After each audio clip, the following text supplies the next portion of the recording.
Our journey begins in the unlikeliest of places, 19th century St. Petersburg, at the entrance to St. Isaac's Cathedral. The city cold, the early morning mists dissipating with the approach of the sun, and our boots caked in mud. The year is 1860, and while St. Petersburg stands regal and proud, its inhabitants are nowhere to be found. It is quiet, too quiet.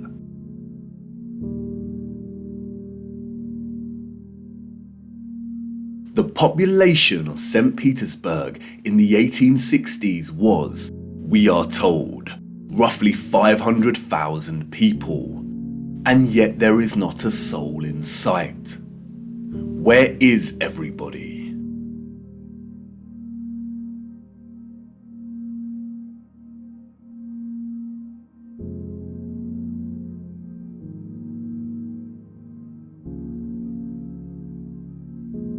The long shadow of Alexander Column gives us a clue as to the time of the sun's journey above this region. Long shadows only occur during morning or evening. It must be morning, but it appears that no one has surfaced yet. If we travel 400 miles across to Moscow, we see the same thing. Empty, quiet streets. In 1860, Moscow shared a similar population with St. Petersburg, roughly 500,000 citizens. But again, where is everybody?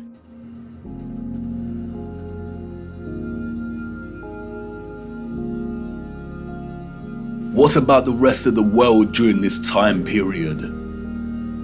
Edinburgh, Scotland, 1840s.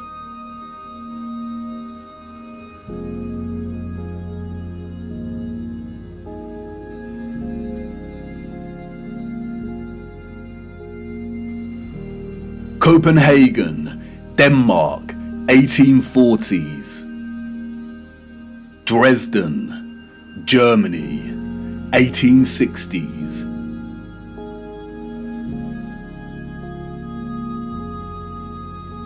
Rio in Brazil, 1860s. Toronto, Canada, 1860s.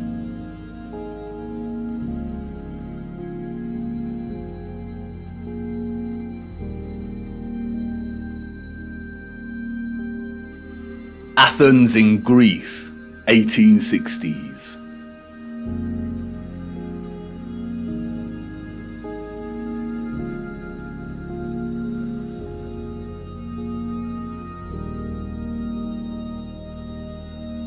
And then London, finally, people.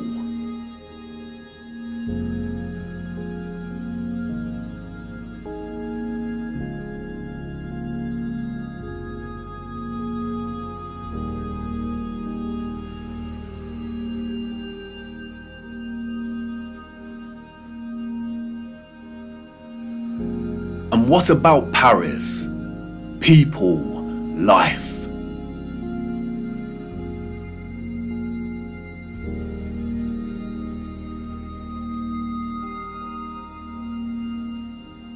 The first photograph, we are told, was created in 1822. The art of photography relies on methods of juxtaposition, of comparison and contrast to deliver its message and sentiment.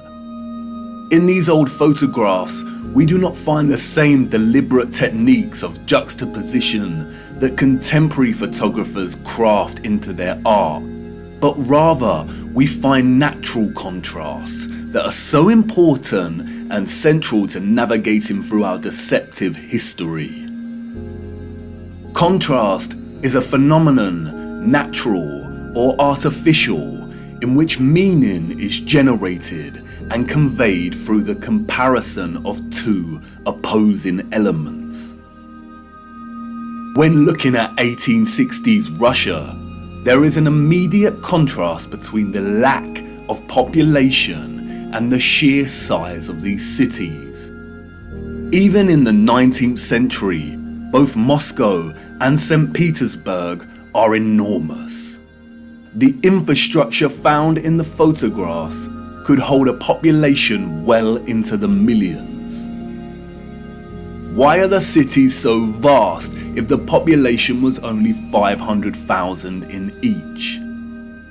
Furthermore, the official narrative gives us a population that increases in a linear fashion from 1764. Many of the buildings we see here were built years before the photograph was taken. Did the Russians just plan well in advance? But it's when the population is introduced into these photographs that a new contrast emerges that is staggering. That is, between the people and the environment itself.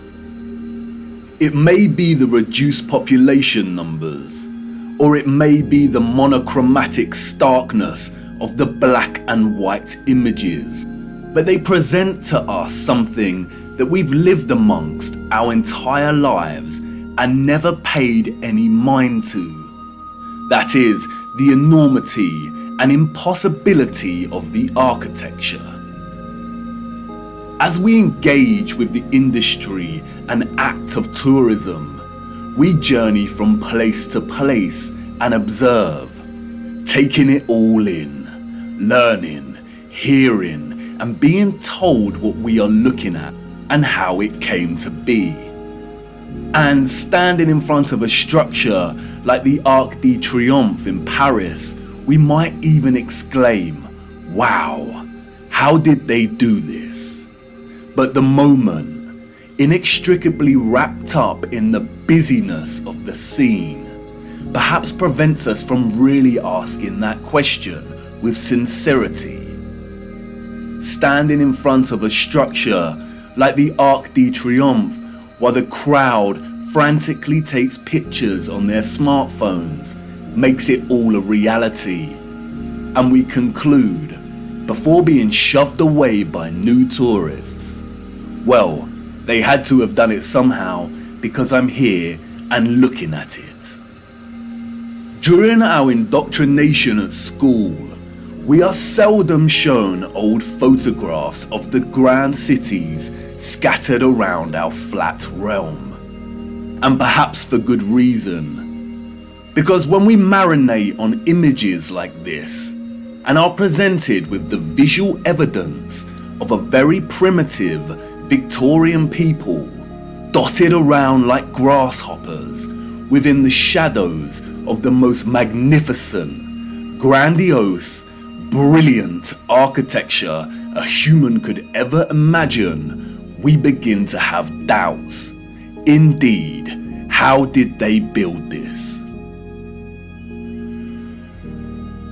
The Arc de Triomphe is made from 36,695 cube meters of limestone and weighs 95,407 tons, or just over 95 million kilograms.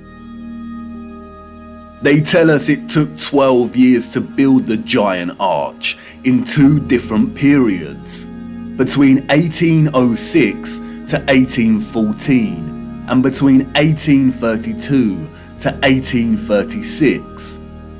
How did they transport this amount of limestone with the same horse and carts that we see in the photographs? Look closer at the four sculptures that adorn each of its sides. Look at the intricacy of the sculptures and the patterning of the ornamentation that frames the arch. Each section is perfectly repeated without any deviation or inconsistency. The first true power tool was not invented until 60 years after this arch was completed. They tell us this was crafted by hand. Is that even possible? And then there is the ceiling of the arch. Immaculate, 3D sculpted roses, perfect in their geometric symmetry. The nuance of the detail and finesse of each petal and cross-section borders is overwhelming. Look at the rest of Paris during this time. Again, a plethora of unbelievable, gigantic, and magnificent structures. The city's infrastructure glorious, and the people and their means of transport primitive, unsophisticated, and seeming not at all developed to the point of producing a city like this. The roads are improperly paved and uneven. They are dirty and muddy. We also see buildings during this period in which the architecture aligns with the inhabitants. Buildings of misshapen proportions, less developed and refined, charming in their own way, but coarse in their use of wood and plaster. This is exactly the type of architecture we expect of a generation of horse and cart. A generation ignorant to the discoveries in technology that would follow in the years to come. Furthermore, at the time of this photograph, the arch is roughly 40 years old since its completion. Yet can you see how worn some of the parts of the structure are? We see weathering on the stone that suggests the arch is much older. As we approach the late 19th century, we see that the people of Moscow have finally decided to leave their homes and venture out into the streets. The infamous Red Square, now bustling with life. St. Basil's Cathedral and the Spasskaya Tower dominate the frame of the square.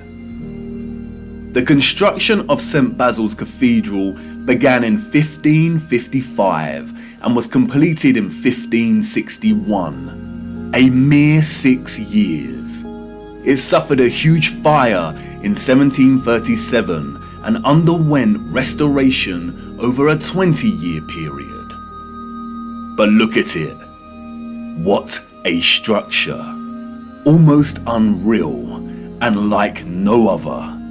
It is composed of thousands of red bricks and tin sheet metal that has been shaped into the distinctive onion domes we see.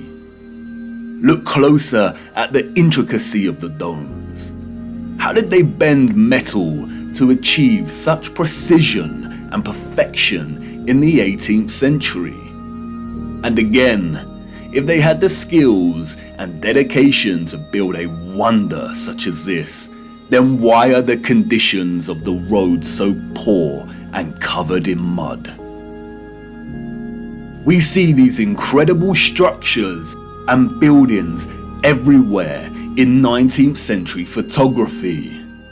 We have the wondrous Crystal Palace of London, a monstrous structure with the greatest area of glass ever seen in a building, and all constructed before England had automatic glass manufacturing.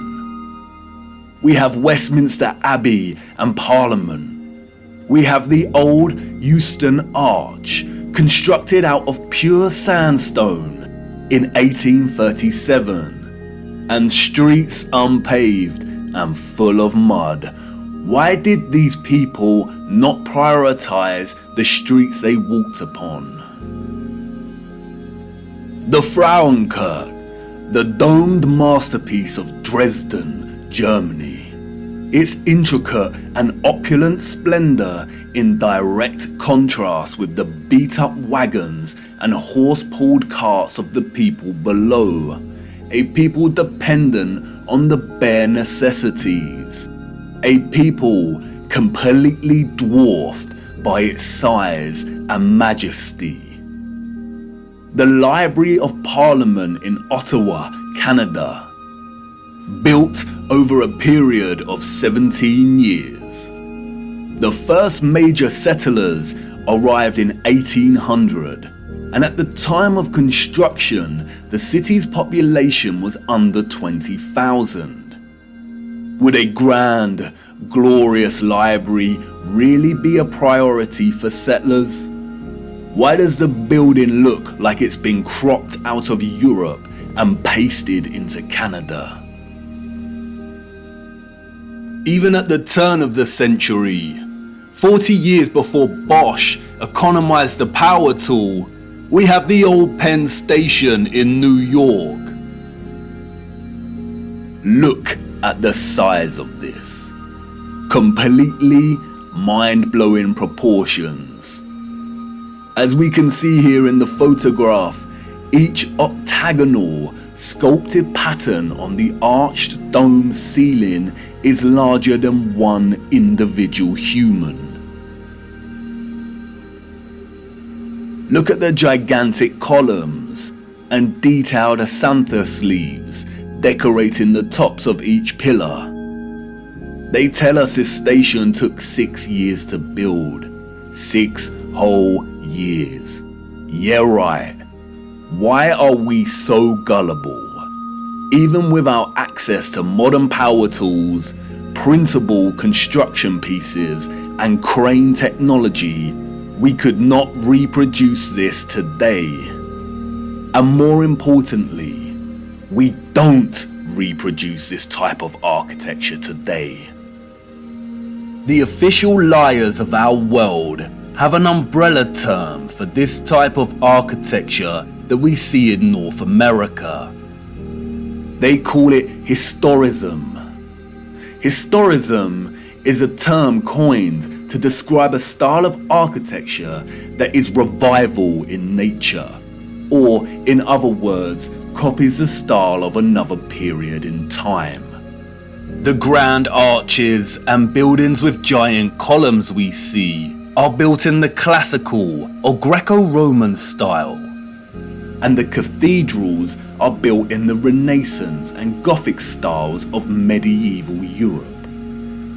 Components of these particular styles of architecture feature large spires, arched windows, towers, turrets, domes, arcaded arches, sculptures, enormous doors, circular geometric windows, columns, clock faces, and bell towers.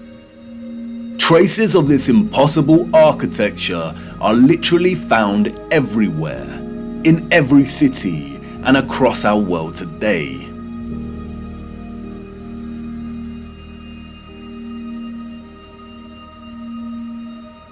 Some preserved and maintained, like the Parisian Arc de Triomphe and Notre Dame, and others lost and long forgotten to time, like the Euston Arch and the old Penn Station in New York. We as a people travel miles to take our own photographs of these wonders. But the photographers of the 19th century gift us with something they would never have expected to give a future generation: perspective. We see a primitive people against a backdrop of clearly advanced architectural infrastructure. The official historians of the world tell us tales of Darwinian evolution and progression between time periods. The people that came after were always more advanced in their ways, refining and redefining the methods of the generation that came before. If the height of innovation and industry during the 19th century was still the horse and cart as a means of travel, then, as these photographs tell us, this style of architecture was just as impossible for those living in the centuries before it. Anyone with a predisposition for thinking and questioning can immediately sense when looking at these photographs that something is rotten in Denmark, that something is off with the mainstream historical narrative, that something is not adding up. In a panoramic image of San Francisco in 1877, we see a collage of historicist architecture. We see columns adorning the entrances to very regal buildings that stand out like sore thumbs from some of the timber shacks surrounding it. We see Gothic spires and towers in the distance. We see domed cathedrals and buildings. We also see just how sprawling and huge the city has become. In 1846, there were under 500 Mormon settlers living on the area of land in which we now call San Francisco. It was frontier land and ready for the taking. Between 1848 and 1849, with the start of the California Gold Rush, the population increased from 1,000 people to 25,000 people. 28 years later, this panorama was taken. The population at this time, we are told, was getting close to 200,000. Who in their right mind would believe this story? Does this look like a city of 200,000 people? Without any modern technology, power tools, automatic manufacturing, electric motors. A people in a strange, unfounded land, just making their mark. Do we really believe that a burgeoning people built this entire city in just 30 years? And again, such quietness, such stillness. This is a photograph of an empty city. Where are all the people? The shadow of the post here tells us that it is not the early hours of the morning. Short shadows only appear toward midday.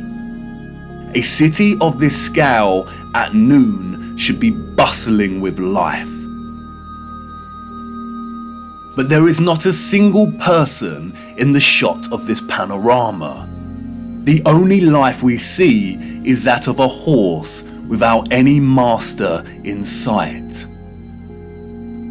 It seems highly unlikely that all the people were told to stay indoors because a cityscape photo shoot was taking place.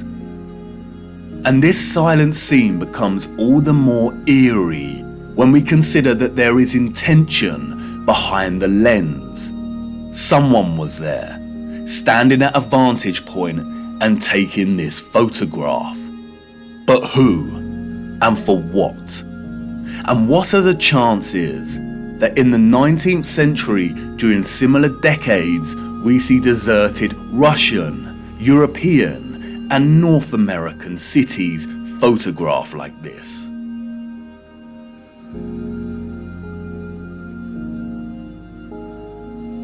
And then only a few years later, we find the same locations bustling with people.